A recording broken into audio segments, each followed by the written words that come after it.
All right, hey, it's good to be with you again today. And today we're going to talk about feedback loops. And particularly we're going to talk about a feedback loop of death and destruction to all happiness in relationships. So you'll want to stay tuned and learn a little bit more about that, how they are created, and how you can stay out of one of those feedback loops that have the potential to destroy all the happy and fulfillment and connecting in your relationship. So stay tuned.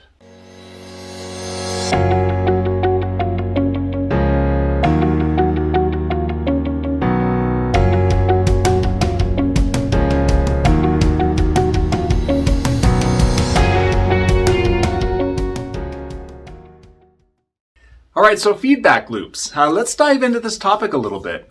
If you haven't watched it yet, go back and reference our Eclipse Principle video. So I did a video on the Eclipse Principle, and in that video, I talked about a couple. And I shared about this couple, this husband and wife, and the relationship that they had with one another. And I went into some detail about what got them together and why they chose love with one another and why they chose to spend their lives with one another. And then I talked about, as I went through that video a little bit, how the husband in this relationship started to allow some of these few and small things going on with his partner, with his wife. He started to allow those to become all the things that he could see in the relationship. They literally started to eclipse out some of the best qualities of her. In fact, her list of positives about her is way bigger than those negatives about her in the relationship. But toward the middle of their relationship, he didn't see it that way. All the negatives that he didn't really love or appreciate about her started to become the only things that he could see. And as a result of that, it really skewed the way in which he was seeing his partner in the relationship and changed the dynamic going on. And I mentioned in that video this concept of feedback loops. I mentioned in that video how sometimes we actually change, not just the way we see each other. In the Eclipse Principle, I talked about how that change can occur because we start to focus on the negative more on the positive. And when we start to focus on the negative more than the positive, it seems as though the negative becomes more and more prevalent in the relationship. That it's the only thing that I can see eventually if I'm not careful. There's also this dynamic that can happen where the behavior of my spouse can actually shift from the person that I fell in love with as well. And oftentimes some of that shifting can be a result of this concept of feedback loops. So let's dive into that and let's talk a little bit more about how that works and how that operates. So a feedback loop is just what it sounds like. It's a loop of behavior that happens in relationships. When you study systems theory, when you take a look at systems theory in psychology and in marriage and family therapeutic work, systems theory just means that you're interacting with a system of more than one person. And a relationship is always one of those systems, right? It's a system of two people. And if you look at a family, it can be a system of two people as parents plus a child or two, right? If you have two children, then it becomes a four-person system, right?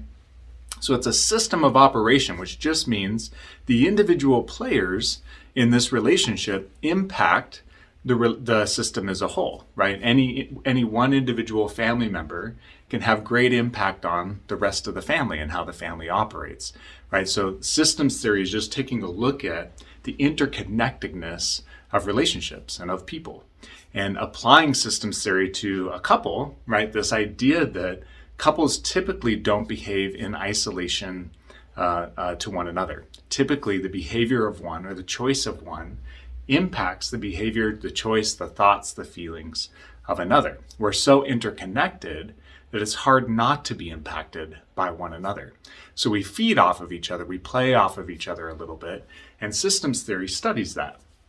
It studies how this interconnectedness plays.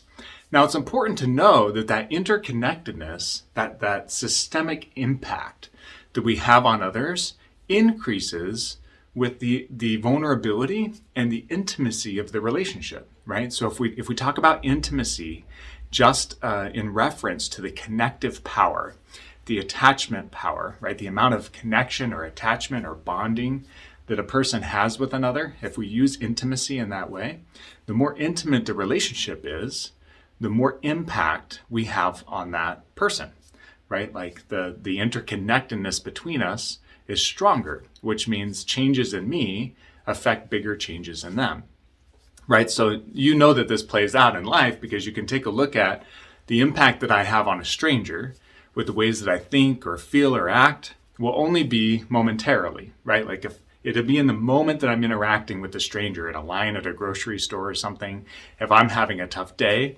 right, my impact on them will be pretty minimal. They'll experience it and might be irritated by my bad day for 10 or 15 minutes, however long we're interacting. And they might kind of linger a little bit inside them after our interaction. They might be like, man, that guy was on one. He was ornery today, right? But after about 10 or 15 minutes, they're probably not going to think about me again, right? My impact doesn't really linger that long because my connectedness to them is pretty shallow, right? There isn't a lot that ties us together. However, if we apply that to like a best friend, or we apply that to a sibling or a parent, and especially a spouse, right? Applied in these relationships, they're much more intimate, or they're much more interconnected. The strength of those attachments and those bonds are stronger, which means the impact of my thoughts and feelings and behavior on those relationships are going to be much higher than they are on a stranger. And in systems, the most intimate relationship that typically we engage in is with our partner, with a spouse. It's the person that knows me better than anyone else, typically. And it's the person that I've shared myself with on a deeper level than any other relationship, right? And so because of that type of connection, that vulnerability, that intimacy in our relationship, we have typically the most sensitivities in that spousal connection than any other relationship, for good or for ill. Right? So the impact that we're going to have on one another is going to be higher and stronger and more profound than any other relationship, for good or for bad. And our goal is to help it be for good. We want to help couples everywhere learn to utilize their connectedness to drive positive experiences with one another and create positive trajectory for their relationship, right? And so that's systems theory. So when we talk about a feedback loop, that's exactly what we're referencing. This idea that a thought or a feeling or a behavior on one side of the relationship has impact on the other side of the relationship, right? And then that impact is going to have impact back on the first partner, right? So the husband to the wife to the husband to the wife to the husband. And when that feedback loop is happening in a really growth promoting kind of wellness, kind of wholeness, healing kind of direction, it can really foster a lot of fondness and connection and fulfillment in the relationship, right? Round and round and round we go. And the more we interact, the closer we become. The more we interact, the more fulfillment we have. The more we interact, the more connection we enjoy, right? But that feedback loop can also go in a negative direction, right? The impact of one in a negative way can have negative impact on the other, and then negative impact back, and then negative, right? And that's that feedback loop of death and destruction to all happiness and relationships, right? And there are many relationships that are falling victim to it. So many relationships. In fact, current statistics say 40 to 50% of relationships are going to end in divorce, right? Those marriages are going to end in divorce, about 40 to 50%. And that's a profound number, right? To take a look at maybe 1 out of every 2 couples that you interact with, right, may not make it. It's startling, right? And this is part of the reason why, these feedback loops that we can get stuck in. So let's break that down a little bit more then, right? How does a couple get into a positive feedback loop? And what happens when these negative feedback loops start to develop? And how can they change the person that you married, right? The person that you dedicated your life to? How can they even potentially change that person, the way that they think, the way that they feel, and the way that they act? And what kind of impact can you have for good in that relationship, right? So referencing again that previous video, the Eclipse Principle, right? Referencing that video again, I kind of highlighted in that video all these reasons why this gentleman ended up falling in love with his spouse. And they were good reasons, right? She was driven, she was beautiful, she took good care of herself, right? She was very thoughtful and kind. She was connected to his family, right? She was intelligent. There were all these things about her that he loved. And he had good chemistry with her. And so his chemistry with her, plus all these positive attributes, made him fall in love with her. And as he fell in love with her, it brought out the best in him. He felt great to be around her. He felt cared about, he felt understood, he felt listened to, he felt prioritized. And as he felt all these things in the relationship, it literally brought out the best version of him. And he can be very kind. He can be very compassionate. Right? He's an intelligent man as well, and he could kind of predict and anticipate those things that she might enjoy. And he was very focused on trying to bring happiness to her in the relationship. And of course, that felt great to her. She already had great chemistry with him. And then to have a guy that would kind of dote on her and prioritize her and put her first, right? Treat her well, it just made her feel all the better, which brought out all the positive attributes in her even more, which impacted positively him even more.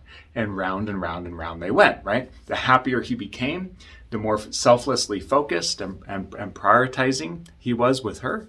And the more he prioritized her and served and put her first in the relationship, the more that kindness and generosity, that loving kind of nurturing attribute of her would come out back to him. And it's this loop that made the two of them say, man, we've got great chemistry and I really enjoy being around you. I think I want to spend my life with you, right? And he put a ring on it and they ended up in a relationship together. And good for them, and I'm so grateful. And it's what marriage is meant for. We want that kind of growth and support to last forever, right, in this relationship. And then I mentioned to you in that video that as the relationship went on a little bit longer, he started to notice a few attributes he didn't enjoy so much. And we're all going to have them because there's no such thing as a perfect person. And there's no such thing as a perfect relationship. And as he started to notice these things, right, that she wasn't as social as he liked to be, that she could get kind of defensive and sensitive sometimes in the relationship, right, as he started to notice these things that were starting to come out in her, the better he got to know her. And as he focused on those more and more, they began to eclipse all of her positive qualities, right? And he started to take these negative qualities about her and only see her for those negative qualities. And as he began to only see her for those negative qualities, it changed him. Now, this is so important. This point in our conversation is so important for you to pay attention to. It changed him, right? Now, how did it change him? How does attributes in her have the ability to affect him? And the reason that they do is because relationships exist in a loop. And because they exist in a loop, right, as things started to shift in her, it would impact what he would experience in the relationship.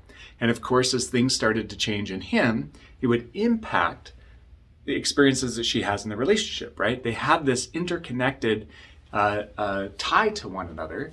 And that tie is stronger than most other relationships, which means for good or for bad, we have the potential to impact each other's lives at a much higher rate than the average relationship can, right? So it started to change things in their dynamic. And it wasn't as though he was discovering new things about her. I mean, kind of. He hadn't experienced these things on a high level before, but they were always part of her. What was happening was, as he was getting to know her a little bit better, some of these things that originally aren't kind of her forefront attributes, he started to become more familiar with, right? And one of them was she wasn't as social as he liked to be. And another one was that she could be kind of clingy or needy and sometimes sensitive. They were always part of her. They just weren't at the forefront. They weren't at the forefront of what she was displaying in the relationship. And they weren't at the forefront of his mind. They weren't on the forefront of what he was looking for in the relationship, right? Previously, he was very enamored by all the package that she is, and for good reason. She was a great catch, right? And as he got to know her better, some of these other attributes that aren't so endearing started to come out.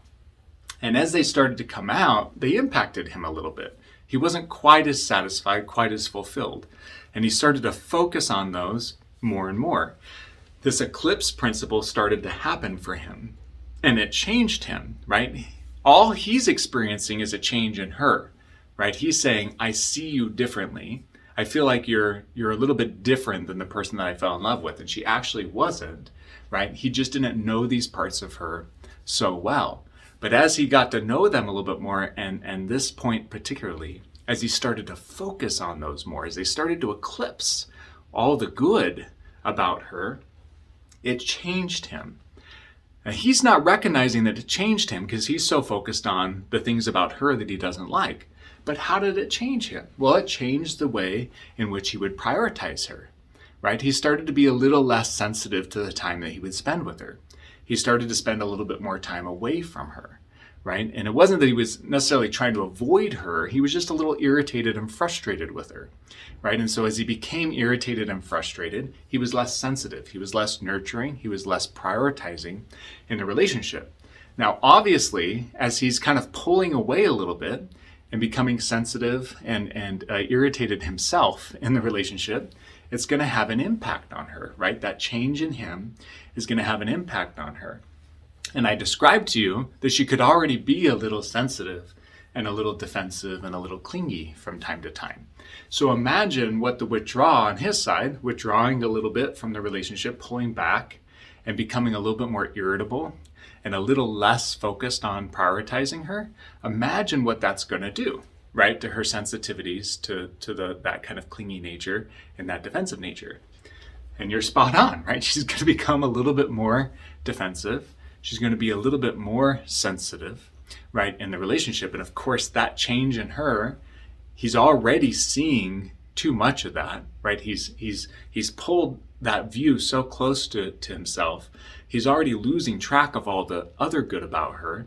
And now that negativity that he sees in her seems to be magnifying.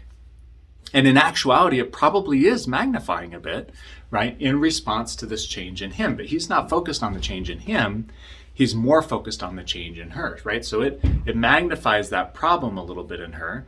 And as that problem gets magnified, what happens is it blows it up a little bit bigger in a way that it's all he sees a little bit more, right? He sees even more of this clingy and sensitive in the relationship. And as he sees even more of that, right, it changes him, right? He's less patient. He's less tolerant. He spends even less time around, right? He's more critical. He's more negative with her in the relationship. And of course, as he is that way, it affects her, it impacts her, right? It shuts down these kind, generous parts of her. It makes her maybe a little resistant and frustrated with family and other people that he might be spending time with, right? She might even get sensitive and a little jealous. And of course, that change impacts him, right? He withdraws even more. He gets more critical, right? Maybe he doesn't come home a couple of nights. He spends them, at his brother's house or something, and gets irritated, right? You're becoming a different person, he accuses her of, right? Like, you're not the person that I married, right?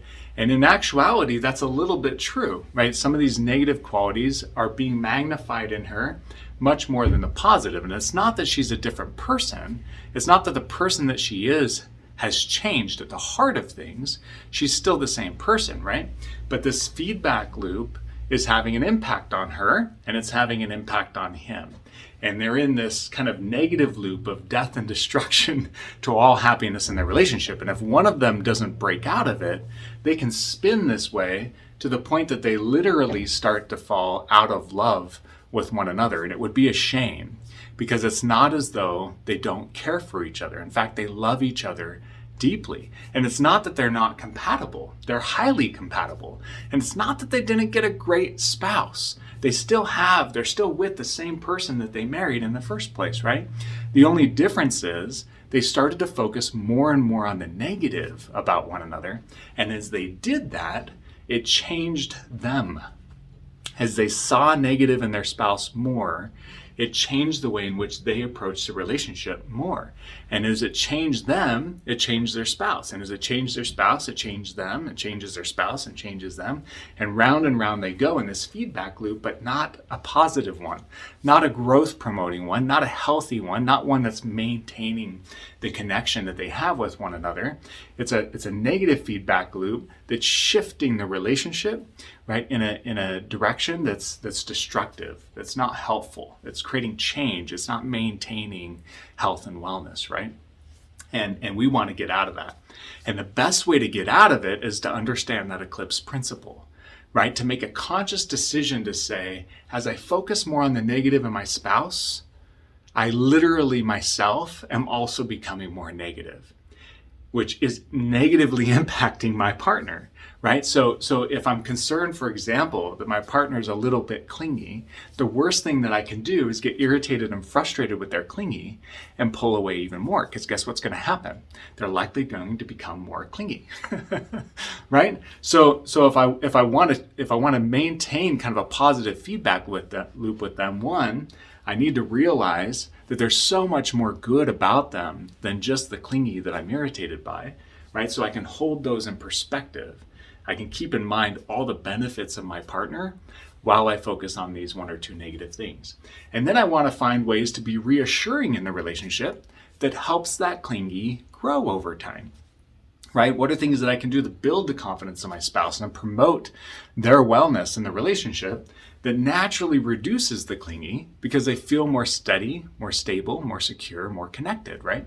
And that might be things that I can do, just in words of affirmation and in spending quality time and affirming in the relationship. I might be able to take those steps with my spouse, or we might need to get some help. We might need to go talk to a relationship coach or a marriage therapist, a marriage counselor, right? And do some work on reducing kind of the impact that this clingy can have on the relationship in positive ways, right? Finding positive ways to address and support. We might find self-help books. We might take a look at some video courses, right? We might do any of these things to help kind of reduce that clingy over time. But we don't give that clingy attribute the highest priority in the relationship because it's not the biggest quality of my partner. The biggest quality of my partner is their lovingness and their kindness and their generosity and her drive and her ambition, right? All these things are the best parts of her. And I'm letting a few of these negative things become the most important things. And that's a surefire way to get into a negative feedback loop with one another, right? So we don't want to ignore these negative attributes about our partner, right? Like they're something that we ought to try to grow together over time. We just don't want those negative attributes to overshadow all the good in our partner in such a way that it changes who we are in the relationship and starts to create this negative cycle in the relationship where I start to change and shift and I bring a lesser version of me to you, and then that impacts you to bring a lesser version of you to me, and round and round and round we go until we forget about all the best qualities of each other and we start to even question why we ended up in a loving relationship in the first place with one another. So that's feedback loops, right? If you would like to learn more about feedback loops, I've put together courses for couples that take all of the most helpful and impactful principles that I use every day in helping couples save their relationships and save their marriages. I put those together in a video course called the Renew System for Couples. And you can check that out. I'll put a link in the description below that you can go check those out. The Remember course. So if you take a look at the Remember course, I get into these feedback loops a lot. Also the Advanced Communication course, we talk about this feedback loop principle as well. So check those out if you're really enjoying this content. Like us, subscribe, share this content with others. We're on a mission to try to help couples everywhere. And we want to help couples thrive. We want couples to realize that the answer isn't just ending relationships and picking up with a new relationship to try to find fulfillment, right? The answer can be found in the relationship that you're in much of the time, separate from abuse and separate from really terrible treatment of one another. Most couples engage in these eclipse principles and this negative feedback loop, and they find their relationship deteriorating when it doesn't have to. It doesn't have to go bad, right? We can reconnect to those things that brought us together in the first place, and sometimes even stronger. And that's the mission that we're on. So like, subscribe, share, and I look forward to being with you again soon. Take care.